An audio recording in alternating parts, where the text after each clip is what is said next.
Well, good evening, everybody. Welcome to Dylan Talks Tone. Welcome to the live Q&A that we do every Thursday night at 8 p.m. Eastern Time. As you see, their chairs are sort of weird.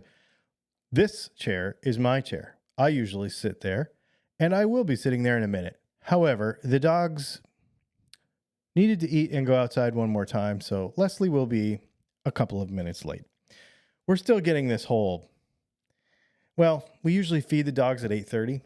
And so, live stream night sort of throws all that off. So just trying to, and once you tell a dog, hey, this is what time you're going to eat, that's just what they just do that. They just know, you know what I mean? So that's how it is. So she'll be here in a few minutes. She said, you always talk a lot at the beginning of the stream anyway, so just take care of the things and I'll be there in a minute. So that's what she's going to do. No ads on all of our live streams for those of you that are new to our live streams. On Thursday, we do this basically to just answer random guitar questions. So get in the chat, ask a bunch of questions. There are no ads during the live streams. If you want to use a super chat, we will drop what we're doing and acknowledge that right away and answer that question right away. We do have some questions that came in from Patreon. At 9 p.m. Eastern Time, I'm going to buy a knife real quick, but then we will also be we'll also be doing some off-topic hanging out as well.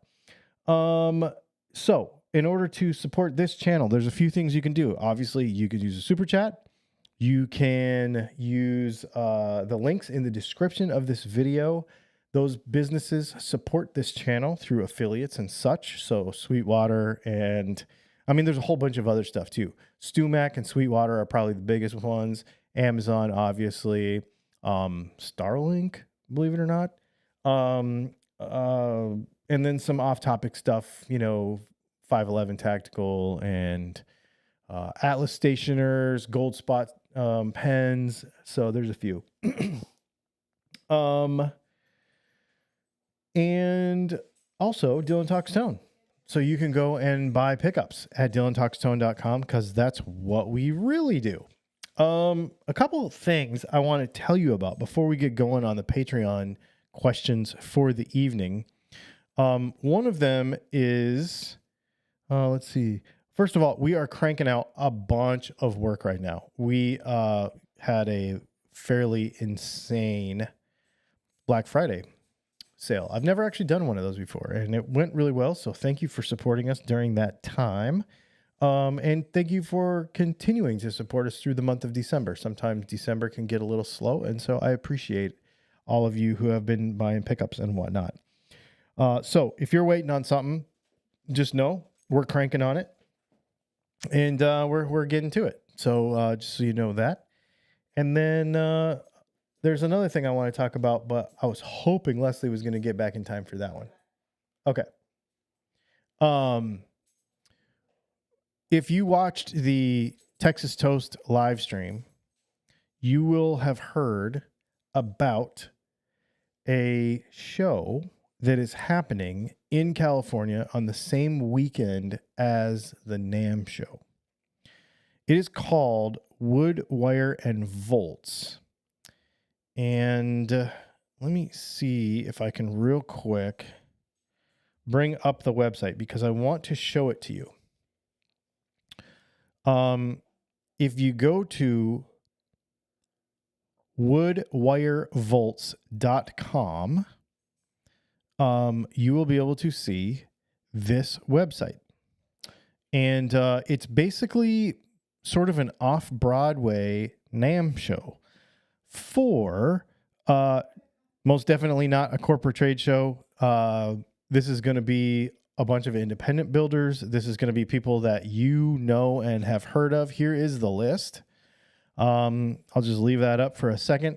A few that I'm really interested in is Curtis Novak. Castadosa Guitars is Carlos Lopez from formerly the Fender Custom Shop. He's the one that invited me. And if you'll notice down here at the bottom, Texas Toast Guitars, they just got added to this deal. It is January 23rd and 24th of 2020. 25. That's so weird to see. But that's the deal. So I'm going to tell you a couple other things. I'm going to switch over to my normal seat, and I'm going to tell you a couple things.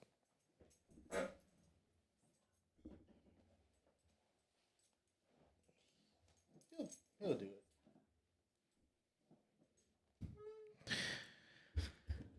The puppy's getting settled in for the evening, I think.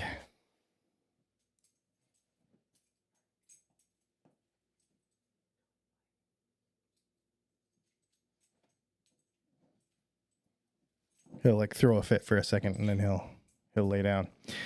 So let me tell you what's happening. I am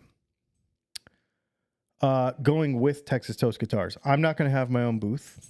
I am going with Texas Toast Guitars because the guitars that well, first of all, I was going anyway because Carlos Lopez invited me.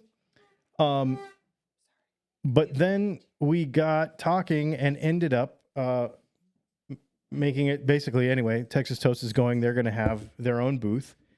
But the guitars that they are bringing are going to have my pickups in them. That is not uncommon. We do a bunch of stuff together quite often. These guitars, though, are very special. If you have not had a Texas Toast guitar yet, I would strongly encourage you to save your money up over the next few weeks and be ready to pre-order these guitars. And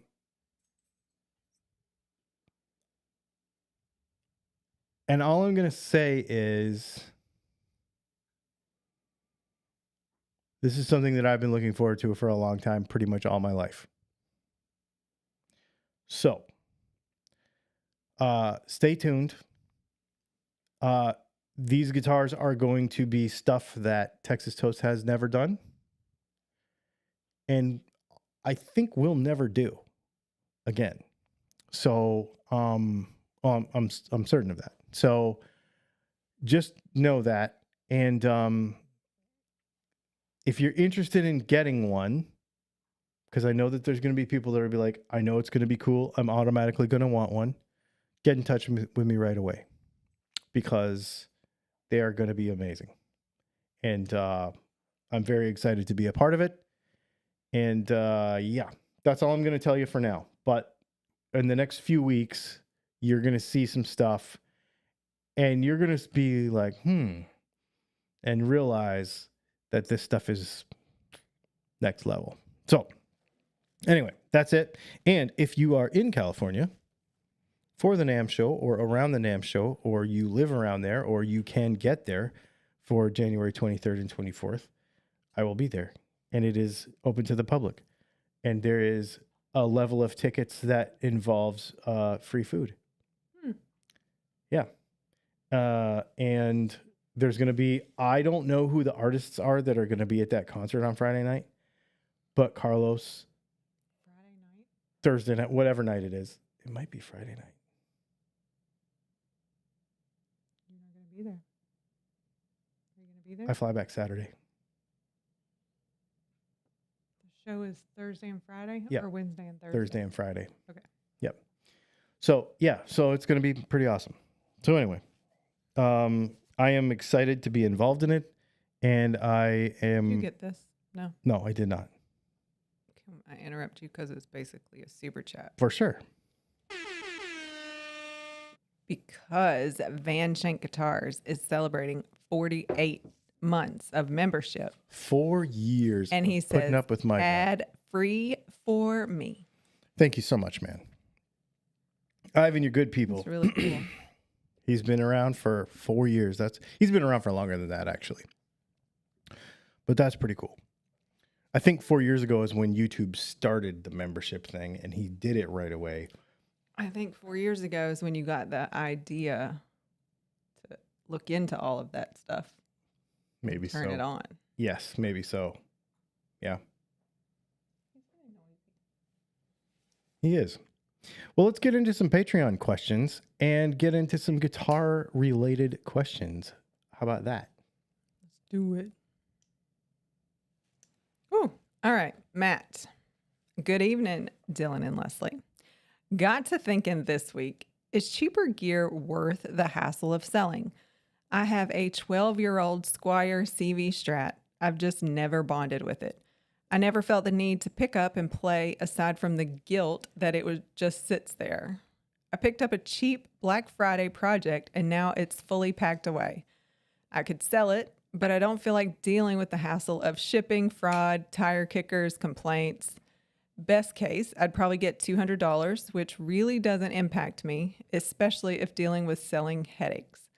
Pose the question on a forum and some suggestions to give to someone, don't know anyone who needs, or donate it somewhere. Thoughts? Yeah, so here's the question that I put in the thumbnail. When is it worth it and not worth it to sell stuff? That's his stomach? Mm-hmm. Oh, that sounds bad. It's probably going to be okay, but it does sounds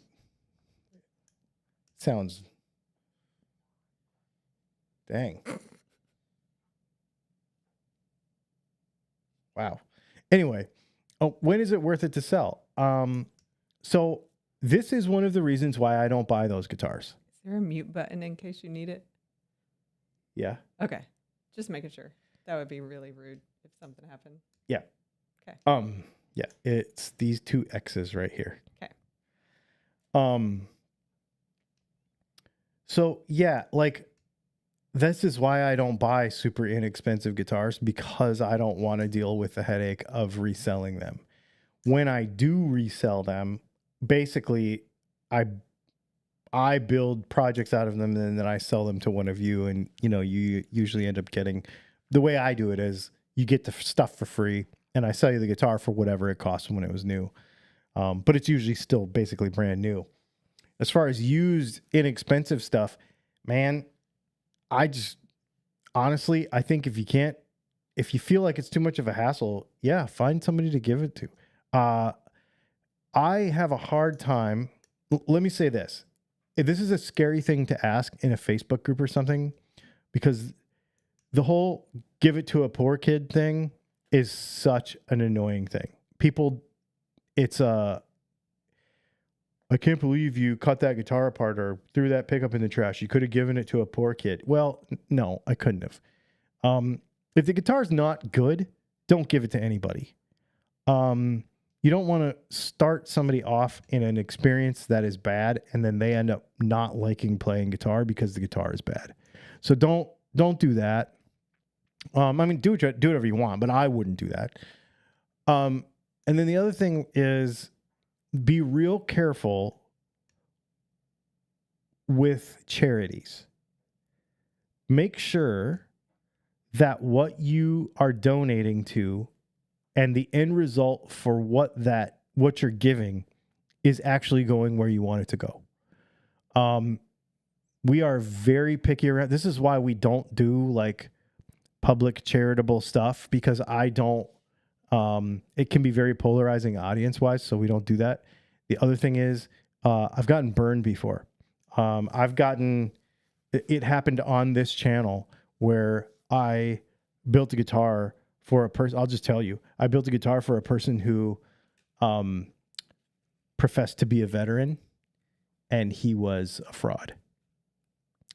And people donated to it. It was a whole thing. And so be very careful. I would find a friend, if it was a guitar worth giving away, I would find somebody that could really use it, that you could watch that process. That's what I like to do. I've given some stuff away. I gave some stuff to a friend of mine in Florida, actually, now that I think about it. And he was somebody who really appreciated that gift. I talk to him every once in a while, not because I want to be thanked for it, but because I want to hear his progress. Oh yeah, I'm still playing every night. You're inspiring that person to play, and you get to hear that kind of follow through, you know, like I said, not because you want to be recognized for what you gave. That's not the intent, but the intent would be, I think it's much more fulfilling if you can help somebody and then see that process and be a part of that process and continue to help that person. You know, instead of just throwing the box and sending it to, you know, a charity that you don't know where it's ever going to go again. Obviously, you can do whatever you want. I know that a lot of people have done a lot of research on a lot of charities and stuff, and they feel comfortable donating where they want. But it's really fun to give it to a person that you know would appreciate it. Mm-hmm. You know, because I don't like selling guitars, but I also don't buy the guitars that I'm in a weird spot compared to most people, right? Because I buy stuff for the channel, but though that usually has a home by the time I even buy it. But I do not buy guitars. We talk about resale value and that kind of stuff. I try to intend to keep the guitar forever if I buy it in the first place. There has been very few instruments that I intended to keep and ended up needing to resell for some reason. Actually two. There's only been two. One I completely regretted, and I ordered a new one almost the next month, and the other one was a guitar that I just never connected with. So, but I'm in a unique position to usually be able to get my money back out of it because of what I do and how we take care of stuff and how we do things around here. So, if you're worried about it, it sounds fun to give it away. That's what I would do. What's everybody else saying? I wasn't thinking about that. Oh, okay. Let's see. I do see. You were just listening to stomach noises from the dog. Oh my gosh. James O'Gara says, if donating that, Squire, donate it to a high school jazz band. T-Bone says, it seems like a bad time for selling gear. Tim Ziegler says, I donate guitars to students here in Columbia. I would gladly take it and document your donation. Eric Luddinger says, I trade my cheap stuff to Guitar Center for the 10% off some better gear. Oh, yeah. Texas Toast just showed up and says, I have no idea what happened to our internet, but I'm pretty sure Doc broke it. Nice. It was such a big audience just to watch him on their stream, right? I mean, did you see? No, we need to have Doc on our stream. People started loading up super chats being like, I'm going to buy him a beer. He's going to be tore up by the time he drinks all the beers that everybody bought him tonight. All right. Yeah, it's pretty cool. Sounds fun. Exactly. All right. You want the next one? Yeah, let's do our next one. Rob. Hello, Leslie and Dylan. Yesterday was P90 Mustang Day. When I switched to my bridge pickup, the volume of the guitar went way down. It was 10% or less of normal, even when the volume knob was at 10. The neck and middle positions were both normal. The guitar has a fairly new SG style right angle switchcraft toggle. Any hints on where to start debugging? Thanks. So, if the pickup is weak all of a sudden, chances are that is a wiring thing between the pickup and the switch.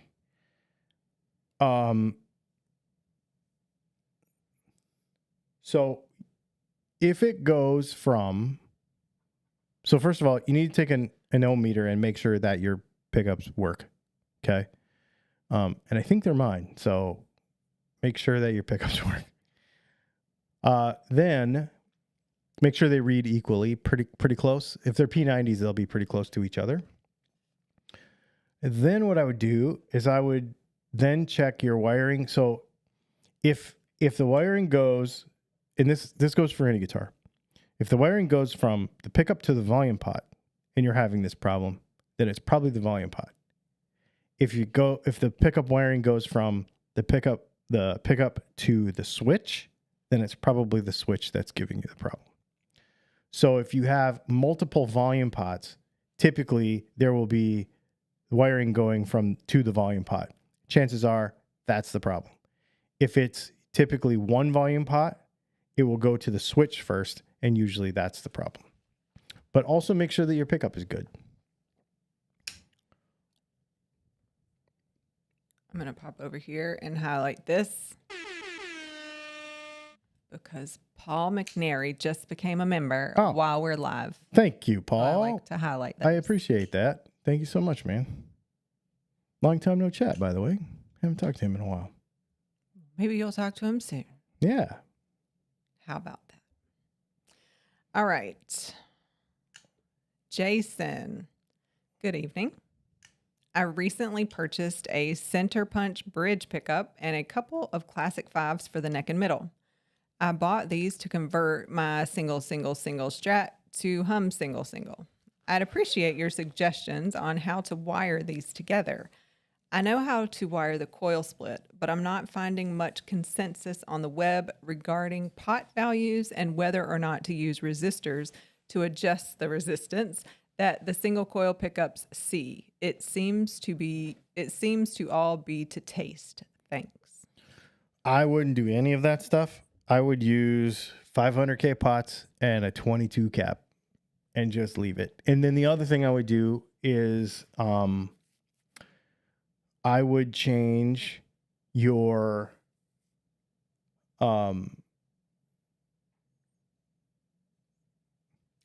okay. We could get let's do this. Let's get real fun. It's volume tone because it's a Strat. So I would put the little jumper in there so that the bottom tone adjusts the bridge pickup separately. I would put a 500K pot on that. And then the other tone pot, I would leave at 250. And then I would take the volume pot and put that as a 500. And then I would put a 22 cap on the whole thing. That would be super cool. Usually I just put 500s in everything and put the jumper on there so that you can have the tone pot on the bridge pickup separately. That's usually what I do. But you could get kind of granular with it. But honestly, if it was me, I would probably just go all 500s and a 22 and the little jumper. That'd be flexible enough to do whatever you need to do. Cool. That was the last one it looks like you had from before. Excellent. It is only 8:23, and I do not believe we have any questions.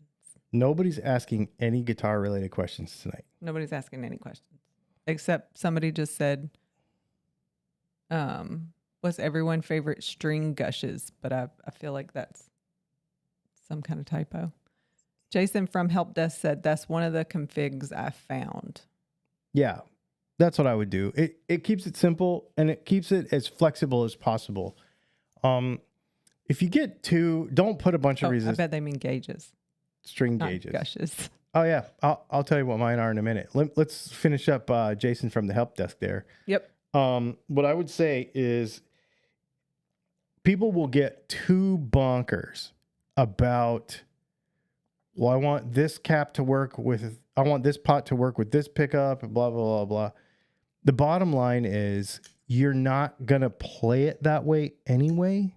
So if you have 500K pots and a 22 cap and the little jumper on the thing so you can use the separate tone knob, then what you'll end up doing is you'll end up turning your tone knob down, the top tone knob down just a little sometimes, depending, and then leaving the bottom one wide open. The other thing you could do is you could put a no load tone on the bottom, which is also really cool. So then that gives you a whole bunch of variation and it keeps it super simple. If you get do not use resistors because that'll goof your pot taper all up. And it'll also really mess with the resonant peak of the entire circuit. Therefore, your pickups will not sound the way they're intended to sound.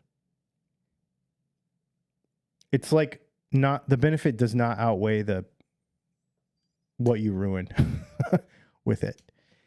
Those mods to me are like for people that want to continue to tinker and like, when I was in the power sports industry, we used to call it tuning yourself to a standstill, because you just sit there and you just goof and think you're going to make it better and better and better and better. And then the whole time you're not doing anything because you're not playing, and you end up slower, not faster.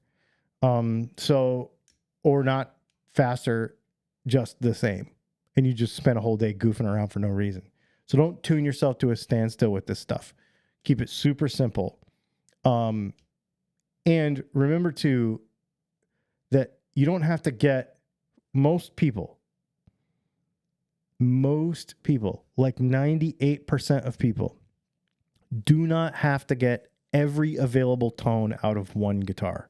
So don't try. Because you will compromise. Everything's a compromise, and you will compromise something and not get.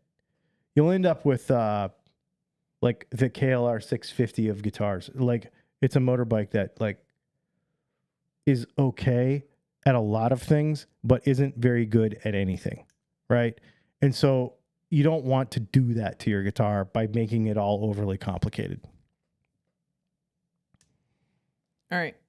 People showed up now. I used to have a KLR 650. I put like 25,000 miles on it in like 2 years. It's an incredible motorcycle, but it's just like, it just does the thing, but it doesn't give you the fizz. You don't want to take that away from your guitar. All right. So it was Jason Gale that said, what's everyone's favorite string gauges? 10 to 46. All right. So there's Dylan's. Marcia Murray said, I like, and again, it was a typo. So Marcia Murray said, I like 10 gushes. So 10 gauge. T-Bone said, lately switched from 10 to 9. BC Rich 581 says, I switch between 9s and 10s depending on the instrument and the scale length. If it has a type of trim, I can't put anything lighter than 10s for my Bigsby LP, for example. Bigsby's do not work very well with anything lighter than 10s. They start to goof up. It's Victoria G says 9 to 42 coated elixirs for me because of my tender fingies. Oh. Fingies is a fun word.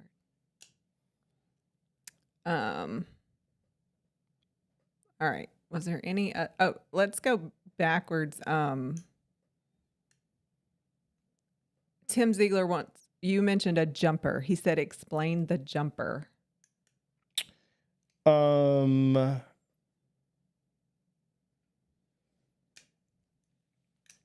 put it in a video. It's too hard to explain here. Because I'd literally have to draw you a picture, which is what I will do. I have to make a couple of loaded pick guards in the next couple of days. And so I will put it in a video. But basically what it is there's one little wire that you have to add. You have to solder 2 tabs together. I'll tell you, let me try to explain it. I can't do it without having a visual. No, I can't do it because I can't think about it unless I see it. Go on to the next question, and I will find a diagram and I'll see if I can show it. Okay. Well, the next question comes with a question because it's Victoria G was correcting the pronunciation because apparently the accent is on the second half of the word and I would say it wrong. Dylan, have you tried? So I don't know if you're supposed to say Godin guitars. It's supposed to be Godin guitars, but everybody says Godin. Right. But I have. Yeah, they're cool. Godin guitars from Canada, a great variety of styles. My favorites are the LGXT and the LGXSA. So you've tried them or you've heard of them? I have tried them. Okay. Yeah, no, they're cool.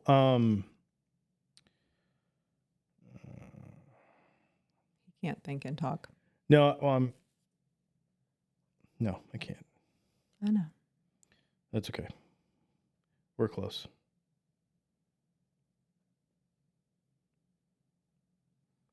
Bridge tone control. Okay. Are you going to shoot it over here? I'm going to, yeah. All right. In a minute. Oh. Keep going. Okay. Curtis Chavez, is it possible to make a single coil pickup that sounds exactly like a tele pickup without using the base plate?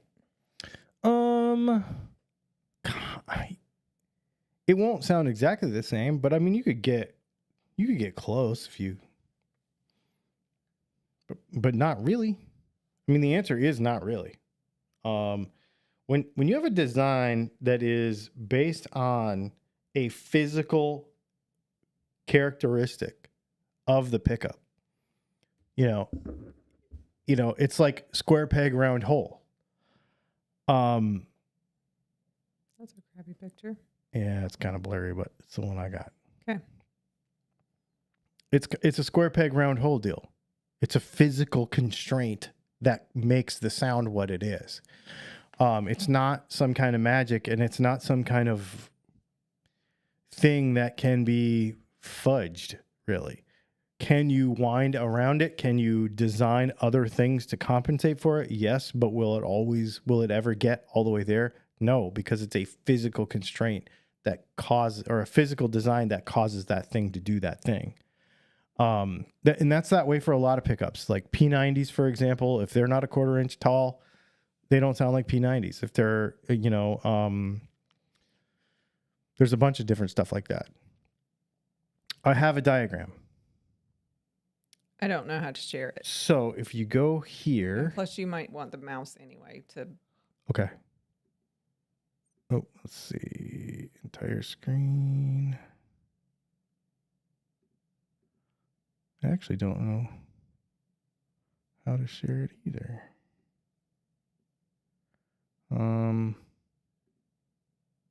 Nope. All I'm doing is sharing my Desktop. My That's desktop. weird. Yeah. Can you dump it in the comment thing and put it on the screen?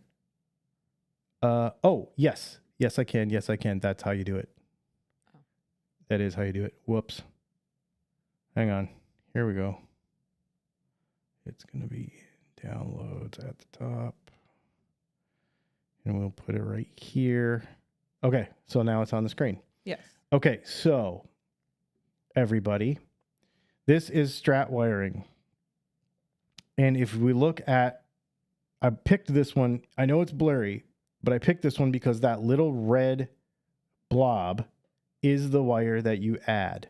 It's the one that goes from the neck,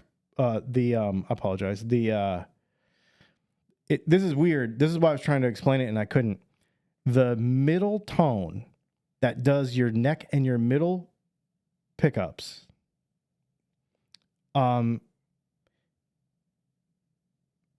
that's the one that you add this little wire to. One little jumper right there. And all of a sudden, your tone control that's down here controls your bridge. So that's it.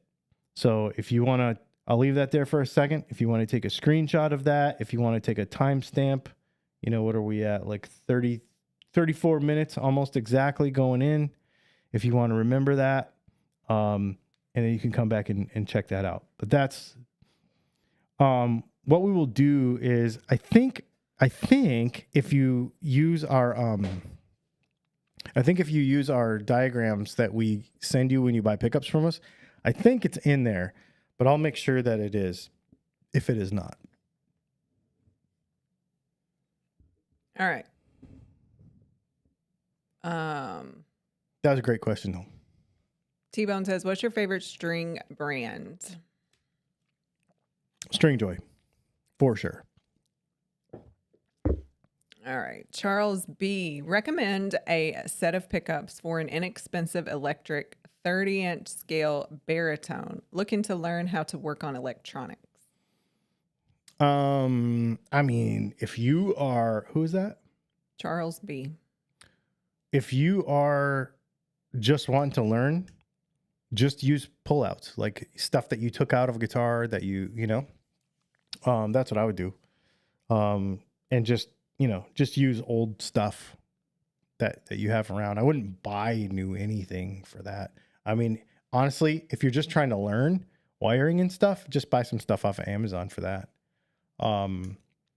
But you probably have some stuff in a drawer. You know what I mean? We all have parts laying around.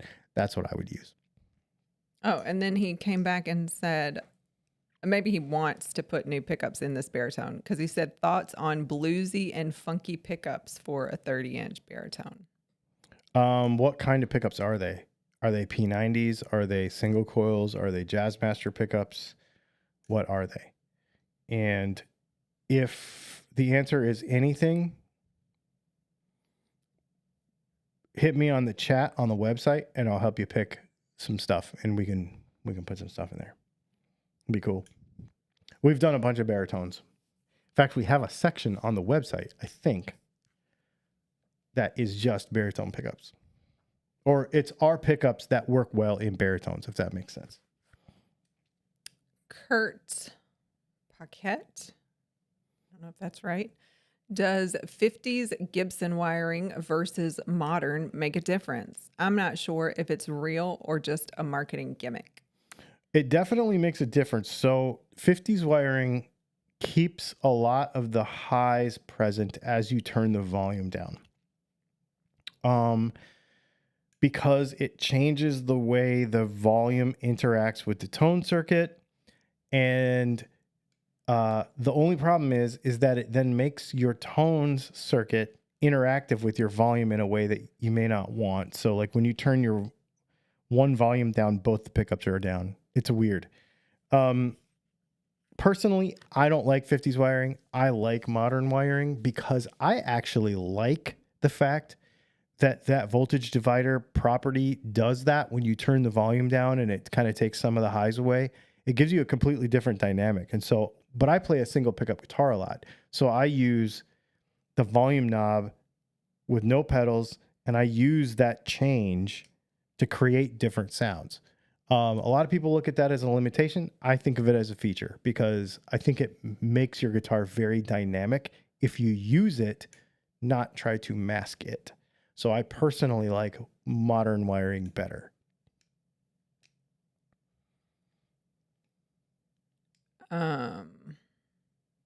It's Victoria G. What is your favorite type of fuzz? If big muffins, which one? I don't have a favorite type of fuzz. I do like something with an octave to it, but I don't know them well enough to tell you, oh, I like this fuzz. I'm not a big fuzz person. Like I just have never really gotten into using it in any meaningful way other than making noise. So yeah. I like, my favorite guitar tone is a P90 into a low wattage amp, really open sounding overdrive that isn't muddy at all. With nothing else, with some reverb, and I do like some delay. I will use tremolo from time to time. And I'll go from a longer solo-y delay to a short slapback because I used to play in like a cowpunk band. So we used to do a lot of like old country, but hard. And so we would end up using like a lot of slapback. So I don't use a lot of effects anyway. I also use a phaser, but not really a fuzz person. Never really been.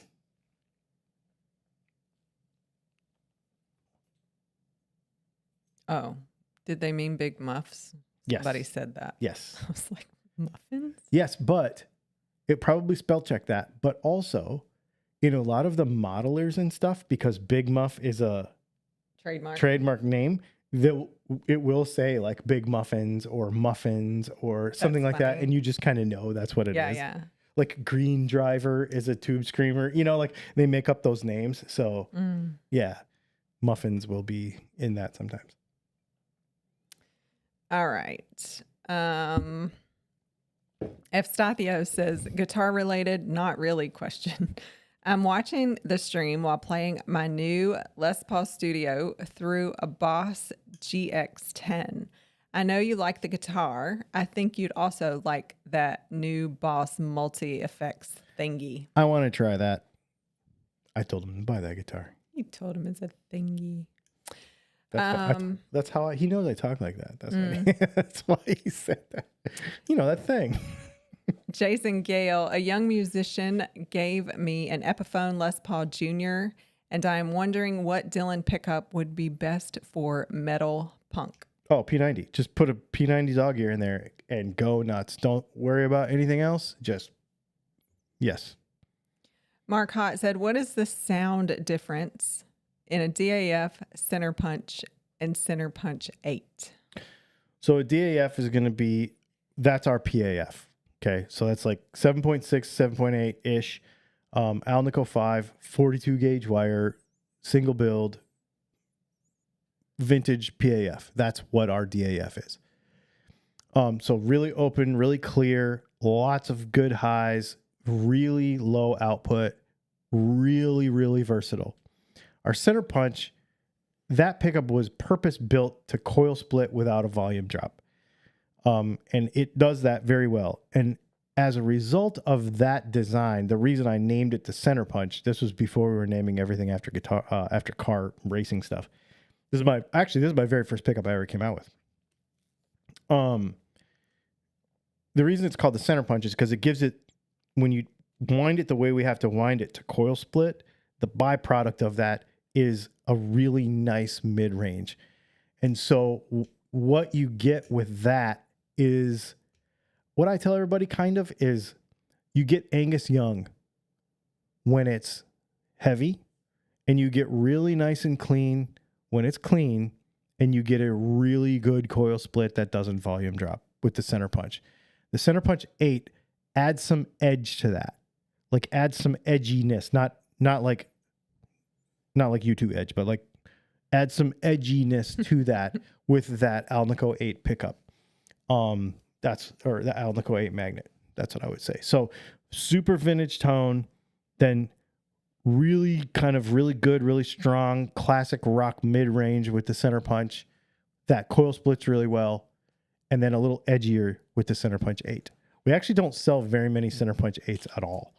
I say that, and I made a pair of them today, but F. Stathios says, by the way, about strings, String Joy 10 to 46 classic or 10 to 48 balanced. Do you know how different they are anyway? Balanced. I like their balanced ones, and it's because the G string is different, I think, and obviously the low 1046, 1048. Yeah, the low E is different. No, I like them a lot. I like the balanced set. Yeah. T-Bone says, why are some rosewood fretboards looking solid jet black? Because they're not actual rosewood. Well, they are, but where the rosewood is coming from is changing as time goes on based on availability. And so a lot of the rosewood, this is also happening with mahogany, is becoming, they're using the term rosewood loosely.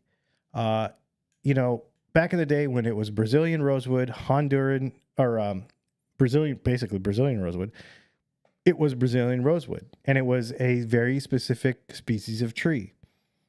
When we started going to India, then the tree changed because it was different, just a different rosewood.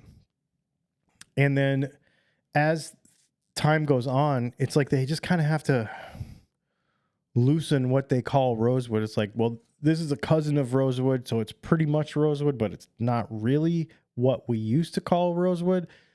Same thing's happening with mahogany, just because of availability and because of legality and all that kind of stuff. So that's why you're seeing it change. It happened with ebony too. If you think of, what Martin ebony looks like versus what, actually even my new Martin, my new Martin's not as black as an old one. It has like silver streaks in it. My Breedlove has like intentional. It looks like it has gray hair, like really pretty, like silver streaks in it. And Bob Taylor is the one that really started that. So all those things are kind of morphing that direction, widening out a little bit. Martian Murray, would P90s fit in a Jazzmaster without routing? We have them. If you go to the website and you click on the P90 page, there will be P90s that fit in a Jazzmaster. We make them, and yes, they will. I think you already answered Jason Gale's question. Which Dylan pickup would be best for the Epiphone Les Paul Jr. I was gifted? Yes. Dog ear P90. Yeah. 100%. Michael Ferguson, I have a Gibson Explorer, and I'm wondering if you make a P90 that will fit in the neck humbucker slot. No, but we make a really cool single coil that will fit there. And I have a friend of mine who put that in his Explorer, and it was awesome. My friend Ben from Columbia, he put one in his Explorer. Well, I did it for him. It was awesome. So it's called our Enduro pickup, and it's the same dimensions as a P90, but the magnets are different. We just have to make them that way right now. And they're really cool. Super fun. Yeah, super fun pickup. Think P90, but leaned a little more towards a single coil a little bit. All right. Name I haven't seen. I will probably say it incorrectly. So if you would like to phonetically tell me how it is after I botch it. It looks like Vadriel Theof. And she really likes to get it right. So get in there and... if I had to choose between a bridge humbucker and a neck humbucker as a solo looping musician, which should I choose? Solo looping. I would probably say a bridge. Here's why. Many, not all, like our pickups are not like this, but many neck pickups are very bassy. They lack some clarity and they're kind of thick sounding.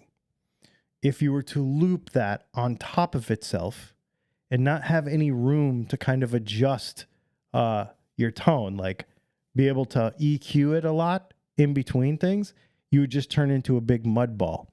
Where, let's say you were going to put your bridge pickup with some really, like, let's say, like, take, for example, our center punch pickup.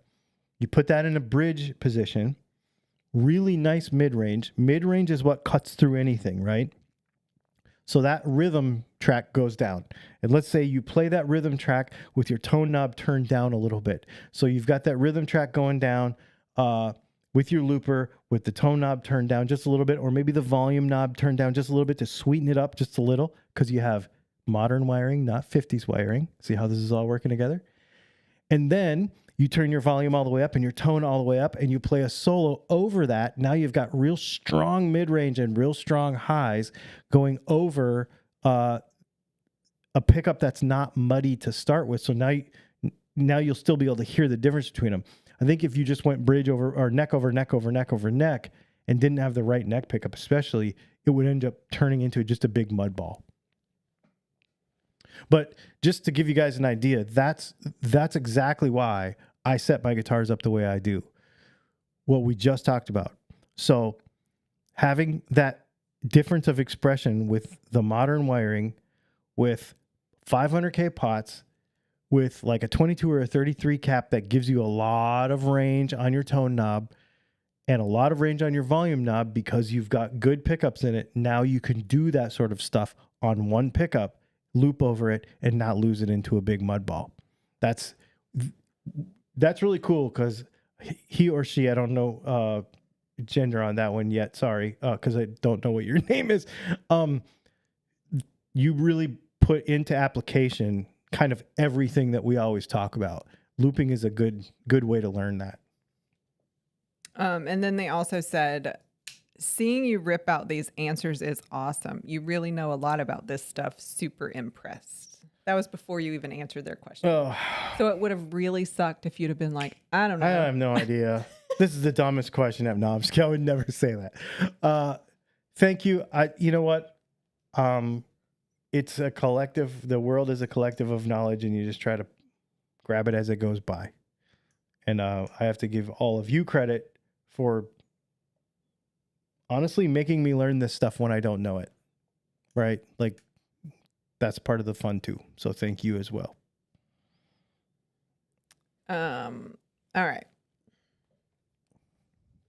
Van Shank Guitar says, I have stuff coming in the mail to create circuits for pedals if the mail strike ever gets settled. Yeah, it just came up on my web. I tried to ship something today, and it was like, nope, we're not even accepting it. Mm-hmm. Van Shank Guitars also said, I guess he's asking, would you rename the P90 to the D90? No, because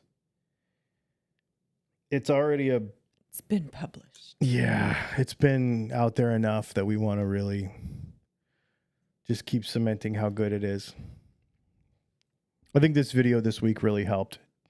It helped me personally. Like, okay, so the name is Vadriel the Elf. Okay. He, not she. Okay, excellent. Thank you. Yeah, this video this week really helped me because after doing this for 11 years, I mean, I know we make the best P90 in the world, but then I've tested it against other pickups and I've tested it against other guitars, but it's been a long time since I had some really high quality stuff and was able to go back to back to back to back and be like, yeah, no, this stuff is really good.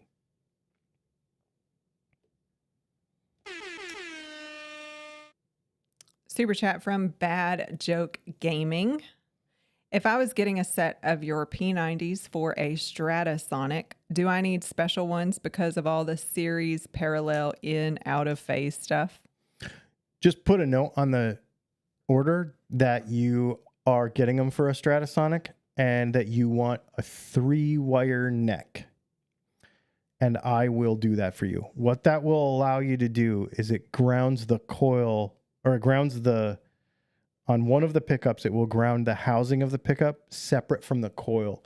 So then when you hook it all up to your guitar, you won't have any buzzing or anything when you pull it. Your pickups aren't like that now, but I would imagine, I used to have one of these, so I can't remember. But I think if you put it in series or out of phase or something and touch the pickup pulls, it'll buzz. But we can make it to where it doesn't do that. So yeah, just put a note on the order and I'll sort you out. Also, I think I did not say thank you for the super chat. Oh, yeah, thank you. All right. T-Bone says, hey, Dylan and Leslie and Puppy. Dylan, does age have an effect on guitar pickups? In Facebook groups, definitely. In real life, not really. The majority, so there's two things that can happen. One is, so I guess the answer is yes, but I'm going to give you what the real answer is. Facebook groups and everything will tell you as a pickup gets older, it gets weaker, therefore it sounds different because the magnets age, blah, blah, blah, blah, blah, blah. That's actually not true.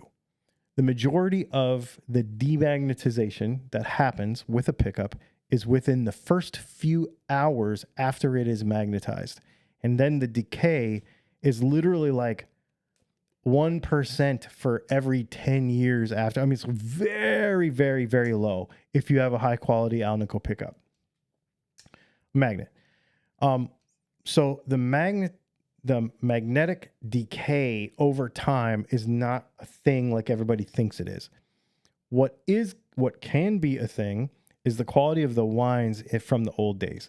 So, but the problem with that is it doesn't make the pickup sound better. It makes it not work because it'll short out.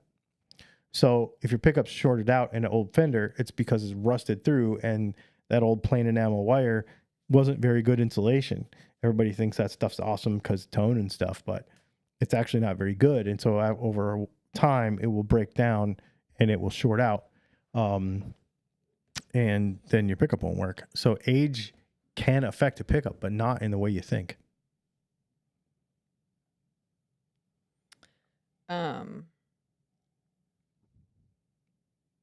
I just spelled something wrong. That's going to drive me crazy.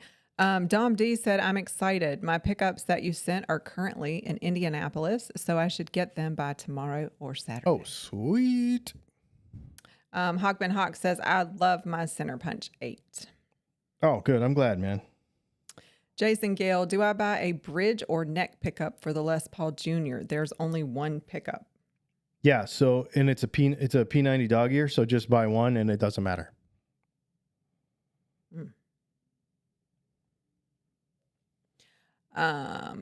Charles B, silly idea. Make tremolo bars with an 8-ball shifter knob. And then Martian Murray said an 8-ball shifter on my Jazzmaster would be nice. Actually, have you seen the we did the little 6-speed shifter for the switch tip on Telecasters? It's pretty cool.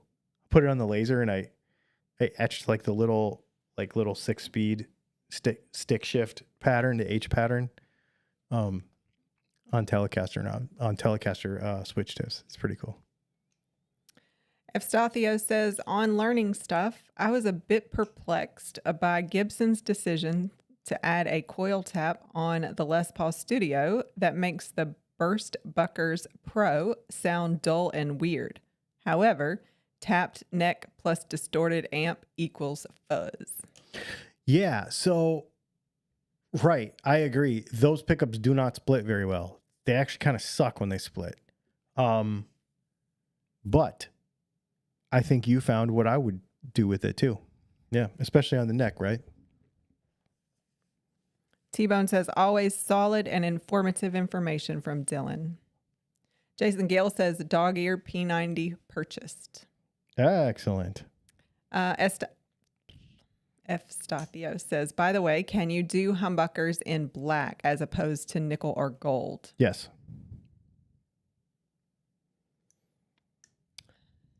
Vadriel Vielf says, so the Frankenstrat famously has its pickups hard mounted to its body. Is there any logic behind that? Might that transfer body acoustics into the signal? So the short answer is this. There is one person in the world that I would trust who says they could hear a difference, and it's Eddie Van Halen. I do not trust anyone else who says they can hear a difference. It's that minute. But I have had conversations with people who knew him personally. One of my friends was a good friend of his, worked on all of his guitars, was a guitar tech for him. I have a friend who worked with the Fender Custom Shop to design all the Wolfgang stuff. And he told me, and I've had 2 or 3 friends of mine who are really good personal friends of his say that the same thing, that a lot of people say a lot of stupid stuff on the internet. But if Eddie told you he could hear something, he could hear it. And so, but for the rest of us mere mortals, don't worry about it. BC Rich 581 said, I really thought that the coil splits on Les Paul Studios was a great feature. And after I bought mine, wow, disappointing. And I never use it. Yeah, it's terrible. That's the only downside to that guitar, because that new Studio is so good. That is such a great guitar. And then you just can't use a feature that you thought you were getting. Yeah. To me, that's not why I would buy that guitar. I'd buy that guitar because it's, to me, the most real Les Paul that you could get. And it's $1,500 bucks. Like I just think it's such a great deal. Awesome. And then put center punches in it. All right, last one. Okay. Michael Curtis, are all mini humbuckers the same? The reason I ask, I had mini hums put in my Stratasonic. Sounds good, but the bridge pickup is raised up. Yeah, so chances are they're in some less expensive ones, especially the way they're wound, you might have to jack one way up to get it to sound right, because they're super weird sounding anyway. The answer is no, they're not all made the same. You can make really good ones, but I'm not a fan. I just have never really been a fan. We make some Firebird stuff. I got to make a Firebird pickup tomorrow. I'm not a fan. All right. It's 9:00 and I'm pretty sure we have some new people here. Excellent. Welcome to some new people. So every Thursday we talk about guitar stuff until 9:00. After 9:00, we go off topic. You are allowed to ask any question you want. We will probably answer it. No politics, no religion.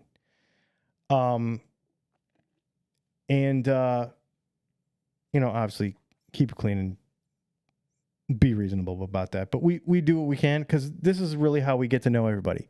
For those of you that are new, we make videos, obviously, right? But I just feel like it's really important to spend time with y'all and hang out with y'all. And this is the best we can do is hang out with y'all. Pour your drink of choice, whether that be water or Kool-Aid or orange juice or scotch or whatever. Drink this Kool-Aid. That's why we're here. It's not Kool-Aid. I'm just kidding. It's not Kool-Aid. That's right. And we just kind of hang out. There are a couple of off-topic questions. All right. And if you're a Patreon member or a YouTube member, you can ask questions ahead of time, and we put them on the screen, and you can ask off-topic questions then too. Before I do those, because I think Vadriel is new. He said, you have answers for everything. Seriously impressed. Thank you both for this live. You seriously made my night. Thank you. Well, thanks, man. I'm glad that you found us. That's really cool. I have got to turn this heat down, man. It is cranking right now. Yeah, and it looks like it says it's offline.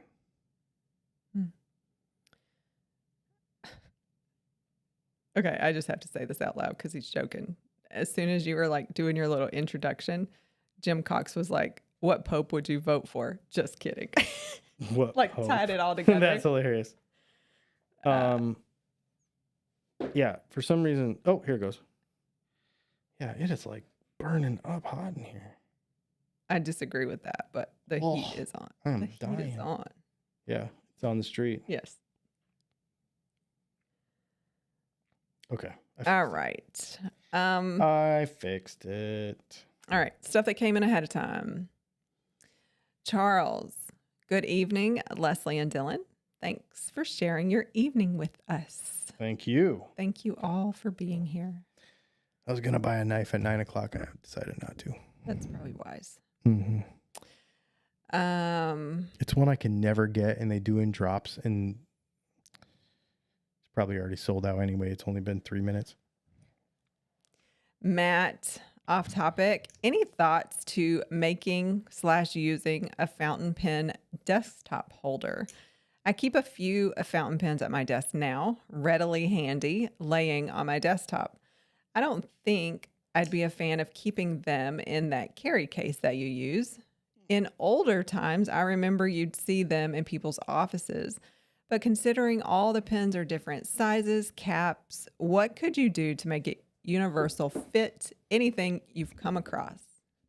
So I made a bunch for around here with the laser. Yep. And I have a design that I kind of want to sell, but I just haven't gotten there yet. There's a couple things I need. What I would say is, first of all, don't put them vertical. Horizontal is the best because they will either leak all the ink into the cap over time. They won't, but they will. Or if you hold them up this way, and then the next time you go to write with them, it takes forever for them to re-ink. So what I do is, I know you said that it seems inconvenient to put them all like in a carrying case like this and then have all this crap, right? But this carrying case that I have, the pen holder comes out. Can you take that down? Sure. Thank you. The pen holder comes out of it. So now I just have 4 of these that can sit on my desk, and they're elastic, and they hold like lots of different diameters of pens and stuff, like what you were saying. And you actually just got one of these that has this that goes like in a little slip cover. Yeah. So it's funny, like he's talking about not wanting a case. I actually wanted a case for all of mine. So I have a bigger one of these that goes in a bigger case, and then that size that goes in its own slip thing. And I have my pad folio. So I have a place for all of my pens, but I can have everything with me. Mm-hmm. So if you go not rolling around in the links in the description, if you go to atlasstationers.com and Goldspot both have this line of stuff. And I like this because it's convenient and then if you want to, and then once, like if it's at work, for example, and you're ready to go, then boom, you just pop this thing back in here and zip it up and throw it in your backpack and you're ready to go. That's what I do. Yep. All right. Vadriel says, tell us about that knife you're playing with. Then said, so Dylan has a thing for knives. Dylan, is that your non-guitar related obsession? One of them. Other one is pens. Yep. So I collect knives and fountain pens and weapons in general. I really like old stuff. I think it's neat. Some of you have helped me out with collection of some stuff from the Cold War stuff. History's really neat to me. So, but yeah, I have a pretty big knife collection. Do you see I added another one up there? Holy moly. No, yeah. So now we have 4. How do you reach those? Can you reach them? I can reach them. The top row is stuff that we access way less. But like the ProTech one is full. That's a good one to be full. The ProTech one is full. My favorite. And so we're, literally, I didn't even think about that. If I come in here, that's the only place I grab from. Yeah. There's a bunch of knives over there. So this is a new one actually. I've only had this a couple weeks. This is Concept. Doesn't show up very well. It doesn't show up very well. It's beautiful. It's actually tilt it up more. It's Timascus. You're not listening. Tilt it this way? No, the other way. Keep going like you're going too far. See it? Right there. So this is Timascus, which is actually titanium Damascus. And then the blade is also it's just not showing up very well. But anyway, the blade is also Damascus. So yeah. This is called a Concept Kratos, actually. Yep. I just had this one a couple weeks. And I was about to order a fixed blade from Montana Knife Company, but I don't think I'm going to. All right. Jay Valente says, I really dug the bag video. It's like you read my comment. I collect EDC bags. Have a new one on my radar now. Dude, so that's probably why I'm not going to buy a knife, because at the Vertex website, I have another one in my cart right now, and they have a 25% off sale. And it's a 10 liter. So my backpack's 20 liter. Mm-hmm. It's a 10 liter, so you can still carry an iPad in it. Mm-hmm. One arm sling that still takes armor. And I think I want it. I think I'm going to get it.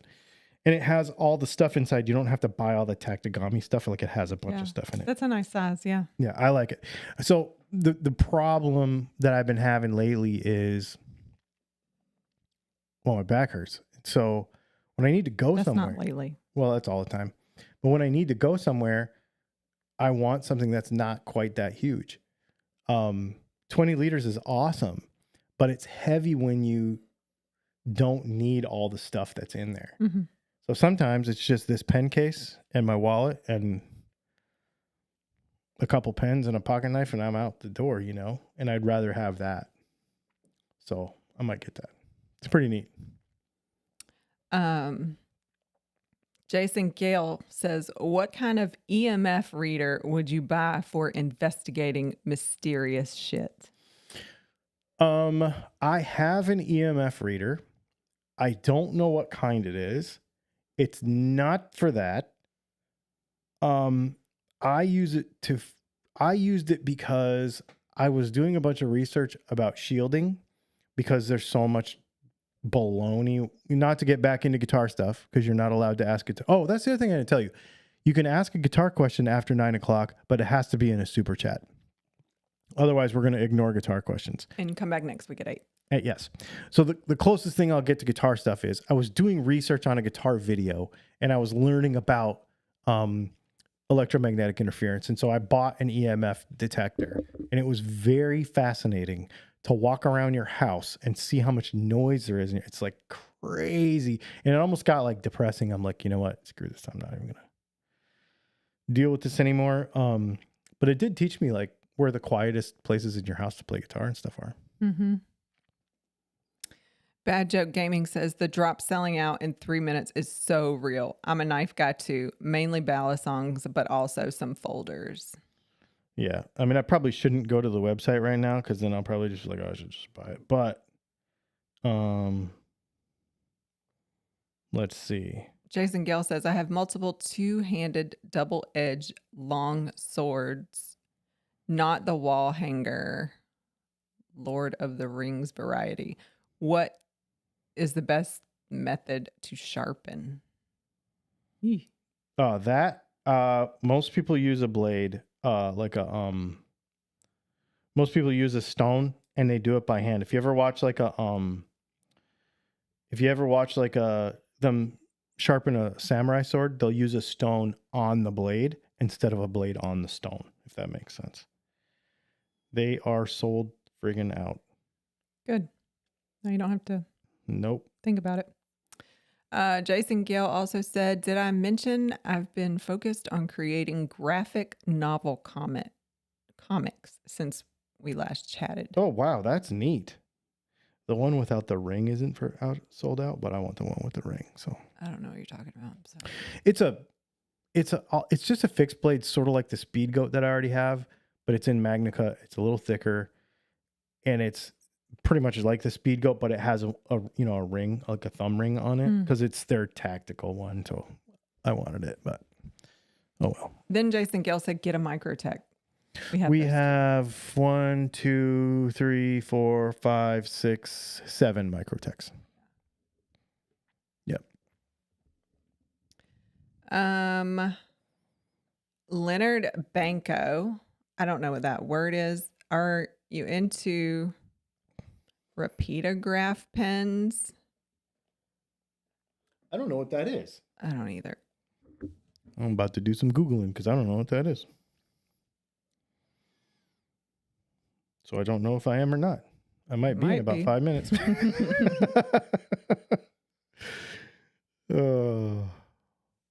Let me see what this is. Oh, no, I'm not. Let me see. It's, Brianna would be. It's more for drawing and stuff. Yeah. Kind of like fine liners, but not.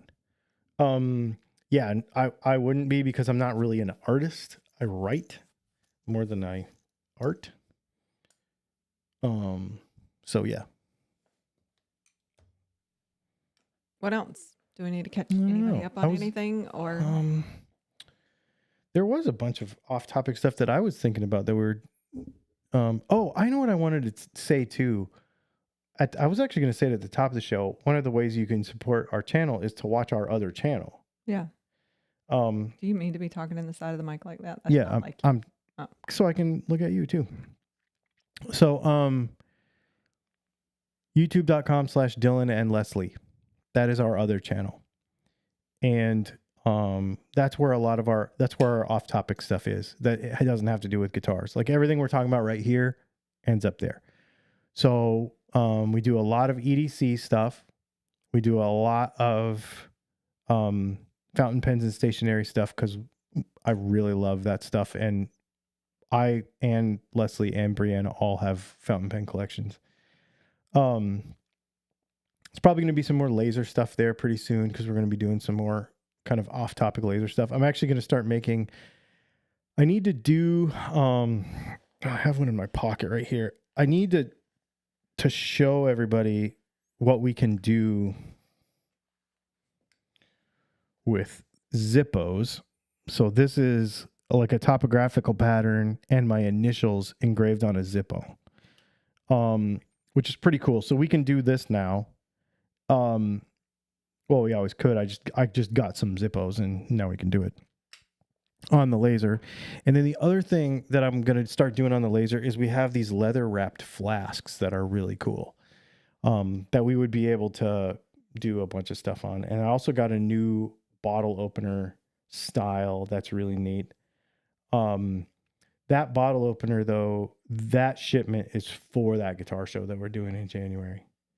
So I'm going to do a Texas Toast logo on one side and our logo on the other, to give away, you know. It's a good size too. Yeah, that's kind of what I was thinking, because it's something that could go straight in somebody's wallet because they're the credit card ones, you know. Less likely to go in the trash. Jason Gale, are any of your Microtex switches? What does that mean? Yeah, like out the front. Yeah, so this is a UTX 70, which is their smallest out the front.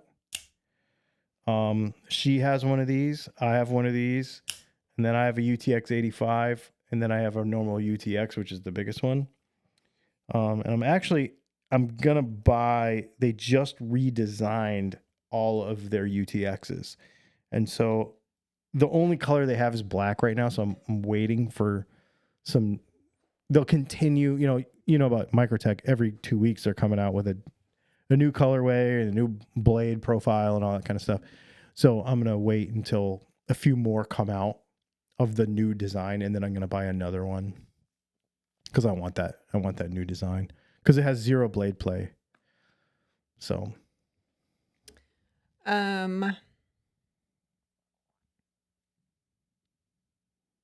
Tom F says, anybody into home audio? And if so, any recs for a decent sub for a smaller room, not under 30 watts?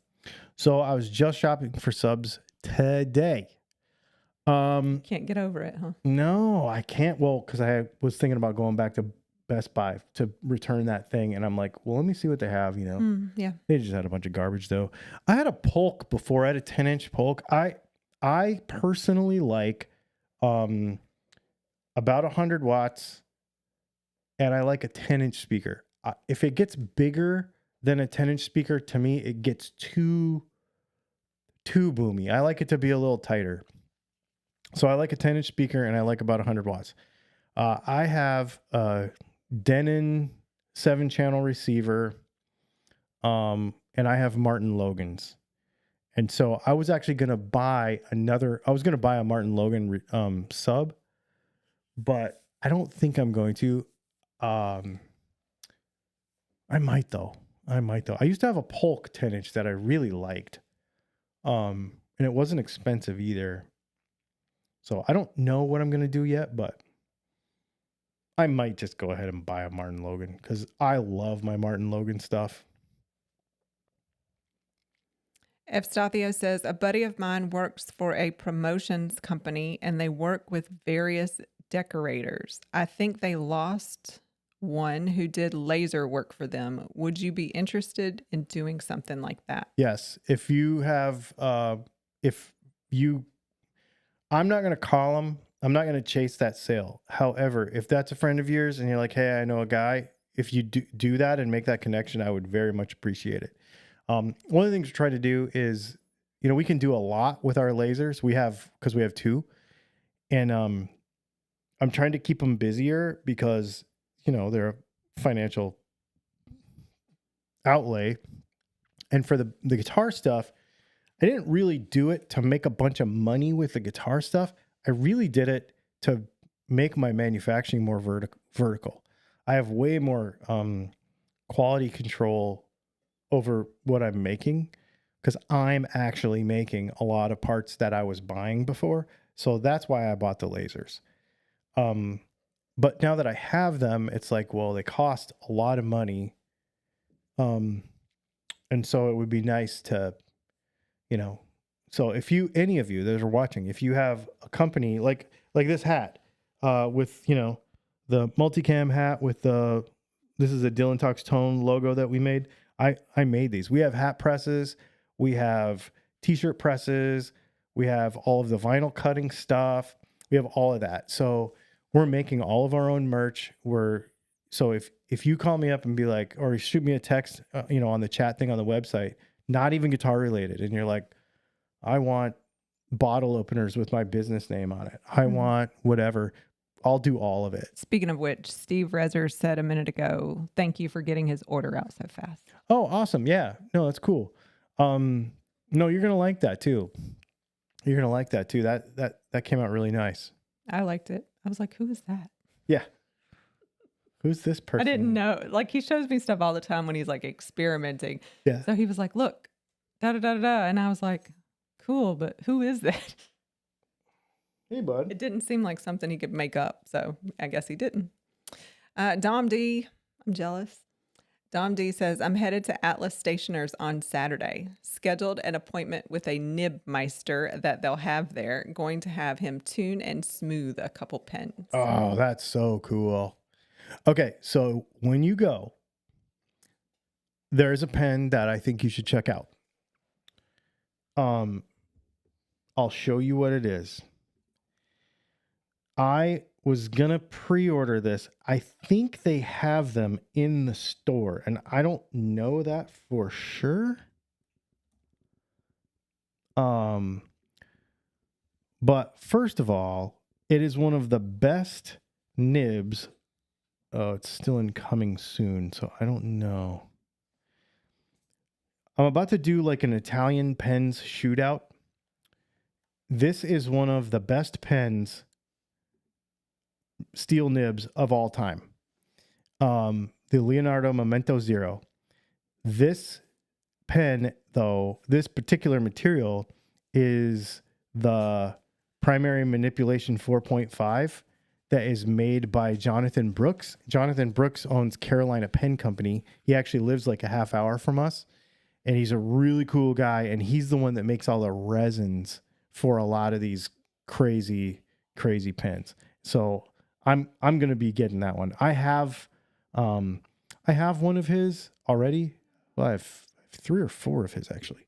But I have a Leonardo Memento Zero in one of his resins, and man, is it good. It's one of my favorite pens I own.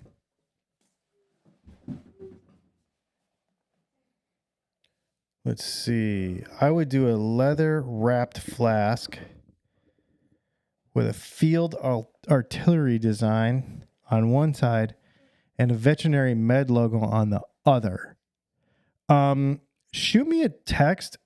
You have my number, Tim. Shoot me a text with a graphic idea, or save an image off the internet or something that you think would work, and I'll do that for you for sure.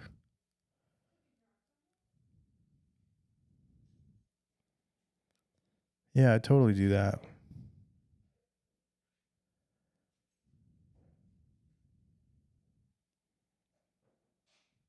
Estasios, just use my normal email address for that, what you were talking about.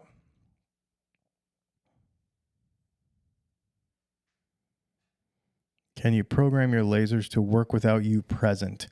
So some cuts take a long time. So right now we're in the process right now for something I'm working on that we're making challenge coins. Those take like a half hour to cut.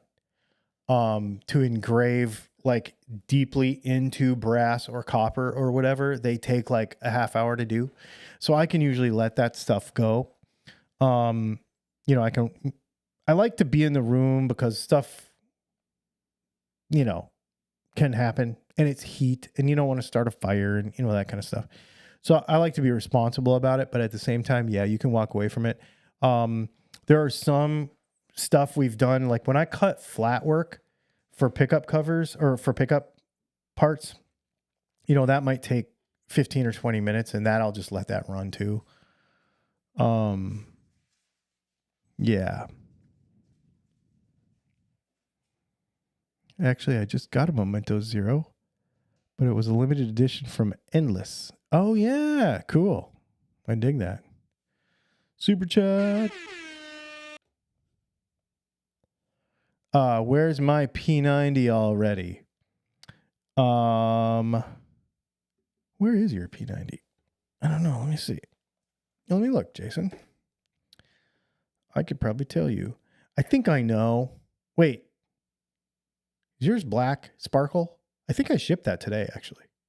Now that I think about it. I'm pretty sure I think I shipped yours today. Yeah, I think I did. Yep, black sparkle.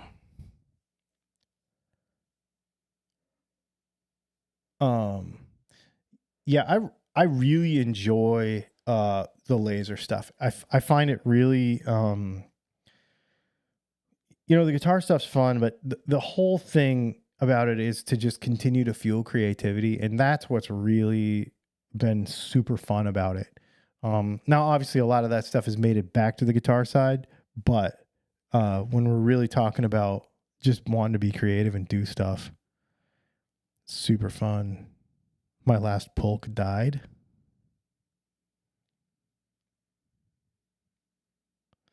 Let's see.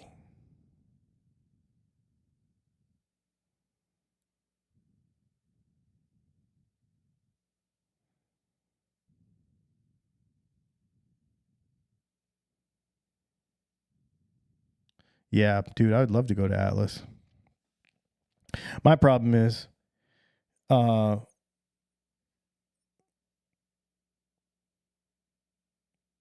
the snake's very active today. Yeah, he is. He's oh yeah, sure enough, he's going all the way up the side, all the way around. Yep. We just changed out his habitat, like the substrate and all that, and so he's been really super happy. Which Nibmeister are you having do it? I know there's a few there right now, right?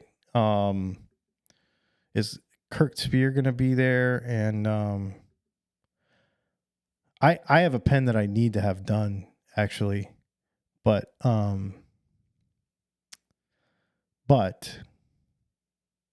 let's see who's gonna be there. Oh, Matthew Chen. Oh yeah, dude, that's gonna be awesome. Your pen's gonna work awesome. Matthew Chen's supposed to be really good. Yeah, my Visconti Homo sapiens is good, but I think it can be better. I had to fix it when I got it, which kind of sucks. So my Visconti Homo sapiens I think it can be better. So I would just like to give it to somebody who's really, really good and be like, here, just make this as good as you can. I don't need a regrind. I don't need any of that. I just really want it to just be tuned to be as good as possible, because I want to know how good it can be. That's kind of my thing. But I have to say, these two pens that I just got, I can't reach them right now because I'm sitting in this seat, but these last two pens that I just got, I got 5 pens in the mail today. We'll talk about that in a minute if you want, but that Visconti Homo sapiens Bronze Age and that Pilot Custom 823, unbelievable. I bought a bunch of pens, so we get some store credit from them. That's how they pay us affiliate wise, and from Atlas. So I bought a bunch of less expensive pens, like $30 pens, like 4 or 5 of them. So we're gonna do like a fountain pens under $50 and a fountain pens under $75 shootout. 2 different videos. So that's gonna be kind of fun. My King of Pen had a burr on the nib that grabbed the paper as you wrote. It's perfect now. Yeah, I don't have a King of Pen. I would love to have one. It's very cold outside. Is it very cold? Oh, I can feel the cold coming off of you. Everything was frosty. I was like, wow. Oh wow. It's really cold. I have a Pro Gear. I have a Pro Gear and I have a Pro Gear Slim and I have a 1911L, but I do not have a King of Pen, and I would really like to have one. I just have never spent that much money on a pen before. I mean, I have a Visconti, so I've spent almost that much, I guess. But I've never spent that much on a pen before. So Did you get the super chat? Sort of weird. Which one? About a P90? Yes. Okay. Yes, I did. Okay. And I looked it up, and he's like, I just ordered it. Yeah, he's being funny. Oh, okay. It said LOL. I just ordered it. Yeah. Oh, so that wasn't him. I shipped one today to somebody. No, he was the one that said he just ordered the dog ear P90. Oh, okay. Yeah. That'll be next week. I'll tell you why that'll be next week. Because wire has been a problem that I think is getting sorted out tomorrow, but whew. It's cutting it too close for comfort for me. Jason Gale said, anyone else brew beer? That is not a road I've ever gone down. Because believe it or not, I do have some self-control. And you're like, what? And it's like I would love to do it, but it's just a whole nother thing that I don't want to get into. That's why I don't play golf. Dr. Tim said he's been brewing for over 20 years. Haven't done it much lately. I like ambers, Scotch varieties, and lagers. I keep asking myself why we've never gone to visit him. Well, every time he says something, makes you wonder again, right? I know. Dom D, I guess he's still talking about his, whatever y'all were just talking about. He said they take a while to get used to, massive nib and super bouncy. So she doesn't like massive nibs because she doesn't like it to be that far away from the paper. I gave her this Pilot 823 the other day, and she's like, dang, that nib is so long. And I'm like, yeah, I know. I love it. The Homo sapiens is really bouncy, too.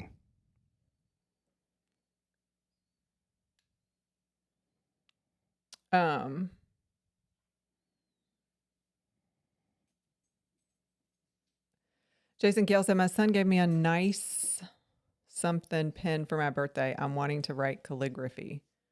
I think it just messed up. Okay. Oh, that's cool. Dom D said, Japanese pens I get directly from Japan. I know you don't get the warranty, but if it's not right, I can always have it tuned by a nib meister. The cost savings is great ordering from overseas. So I have bought, my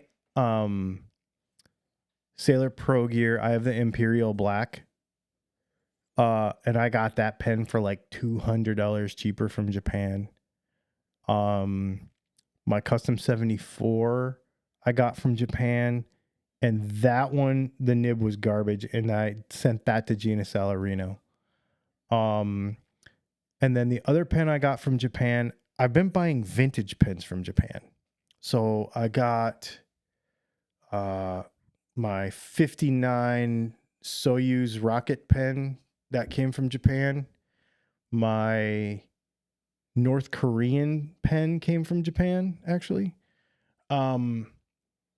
And I have a Mont Blanc 220 that is one of my favorite pens of all time, which is basically, it's a 65 or 66 Mont Blanc 220, which is, their version of a Lamy 2000. And I had the Mont Blanc 220 before I had the Lamy 2000. And that 220 is one of my favorite pens of all time. That nib is so good. And I think I got that for like $180. So like that was like super, super good deal. But I've thought about that, buying a King of Pen from Japan. Because that'd probably save you probably $300, I would think, to get it from Japan. Dr. Tim said, I want to send you a pen on the opposite end of the scale, a cheap one that really blew my skirt up. I think you'll like it. I'm down. I love it. So one of the things we just did is we just got them in today. We bought 5 pens under $75. And we have a bunch of other pens that are that cheap too, cheaper than that. Oh, are you going to combine them all together and make some kind of content? I'm going to do 2 videos. I think I'm going to do an under 50 and an under 75 because the number of pens ended up being too big. That makes sense. Because I made a list last night and I was like, oh, we have like 20 pens, different models, under this price point. And I'm like, Well, under 75 seems too broad then. So let's start with 50 and then we'll start with 75. Mm-hmm.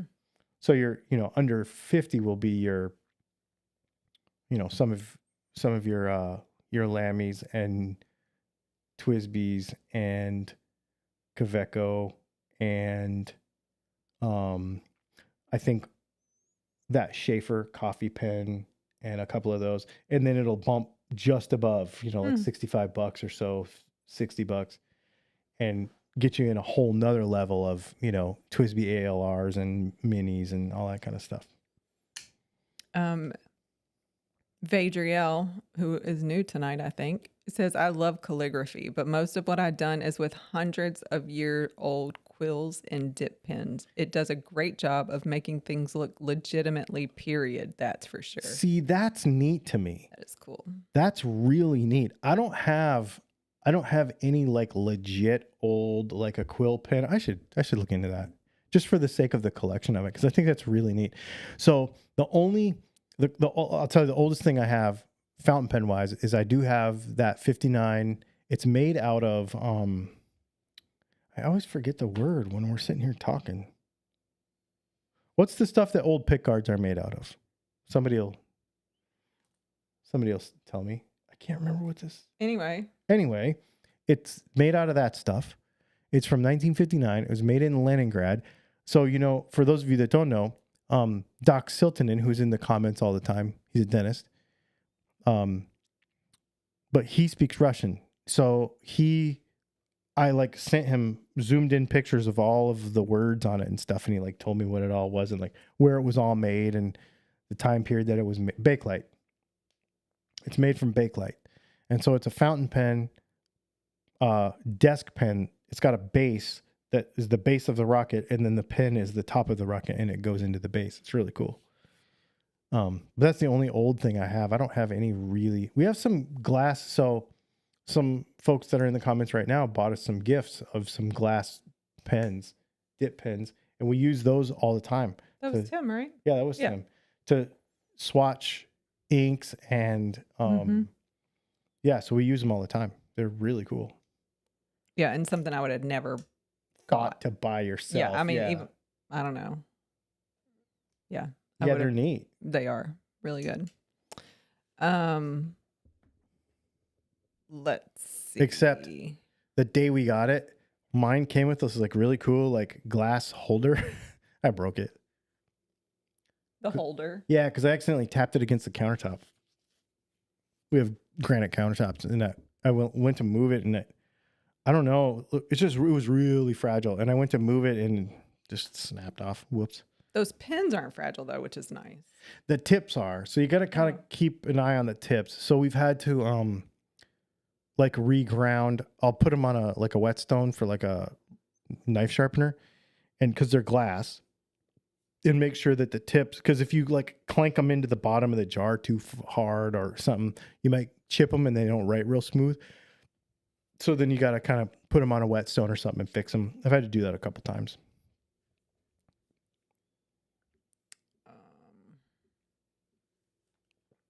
Let's see.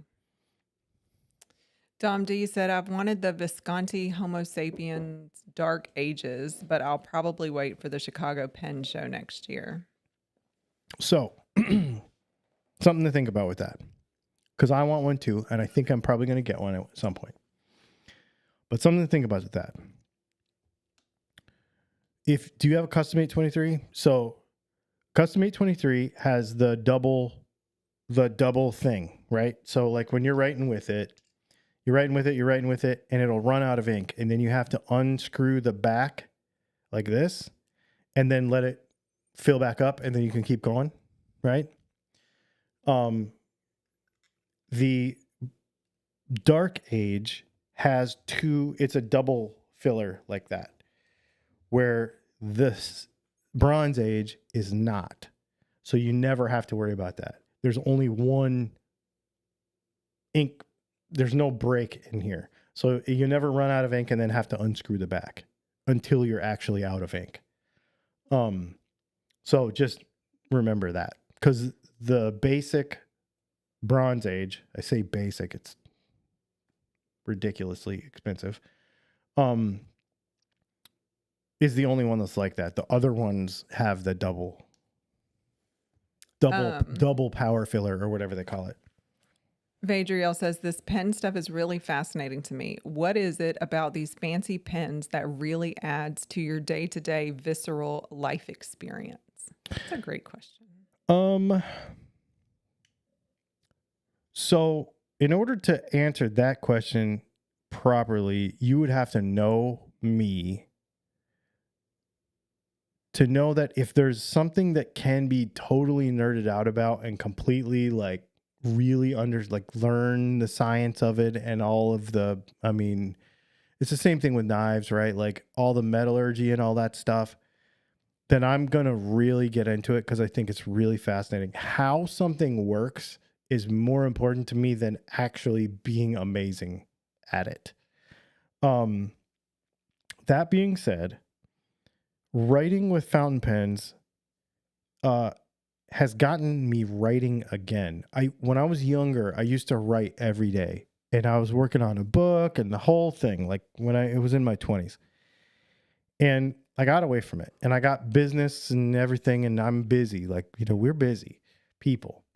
And so being inspired by the writing instrument and the writing experience and the ink color and the paper quality, it just makes me want to write. And I am so, my brain is so busy all the time, that I would spend days and days and days and days and hours and hours and hours thinking about one thing, like, like, what are we going to do for a Black Friday sale, right? Or this pickup that's going to come out in January, spoiler alert. Like, what's the marketing plan for it going to be? I'm going to be up at 3:00 in the morning, like, blah, blah, blah. Like, my brain never stops. And so having a notepad and a pen, like, just pours all of that out of my head. Sometimes I'm literally writing on the paper. I'm writing random words for no reason whatsoever. Like, sometimes that's all that's coming out, but it just slows my brain down. It like completely just lets me like empty all of that busy energy of my head out. She says it to me all the time.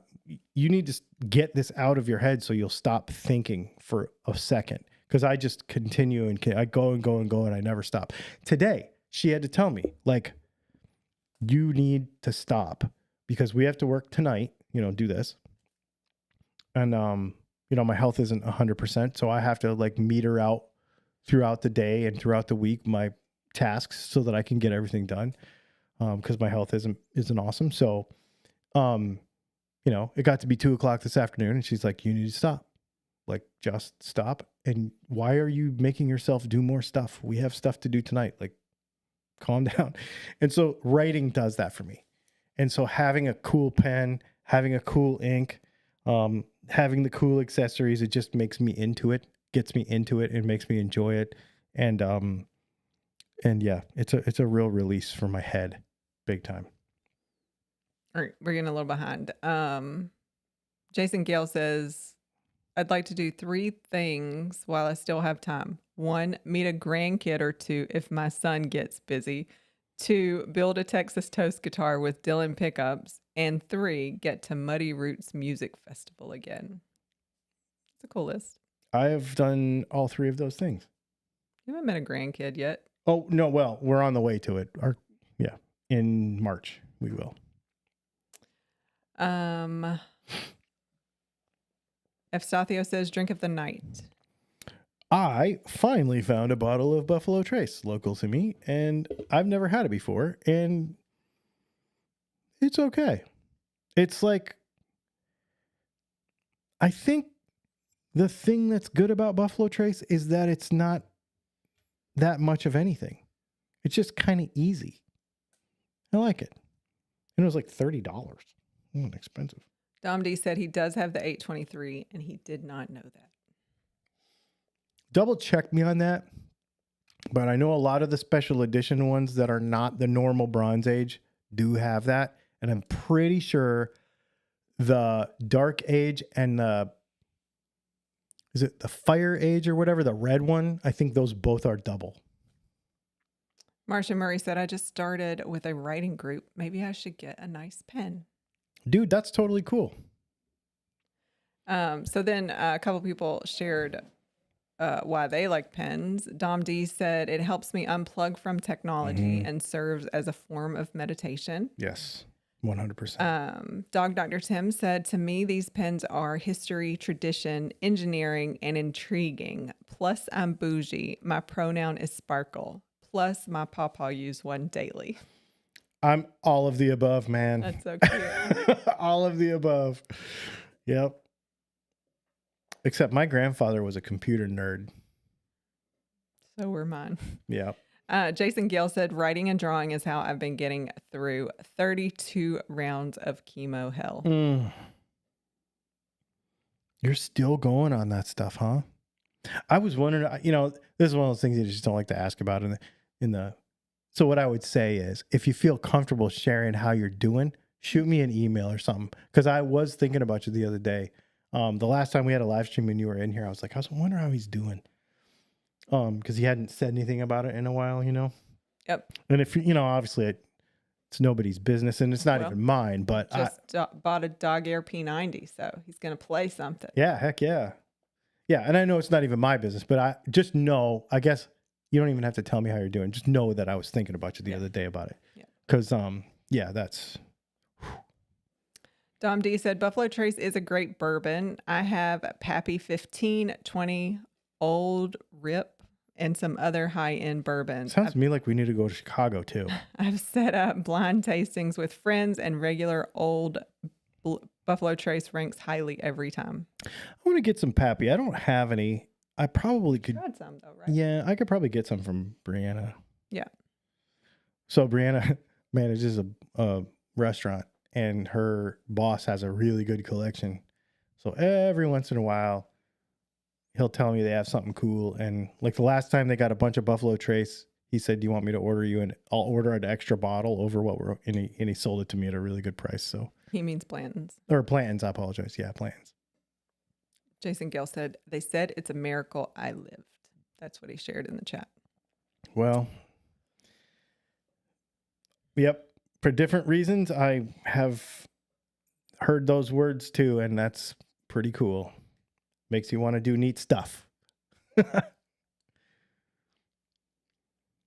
Yep. 9:47. Oh, wow. Holy smokes, man.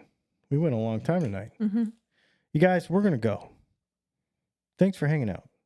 This has been super fun. I don't know if you're going to see a video from me tomorrow or not.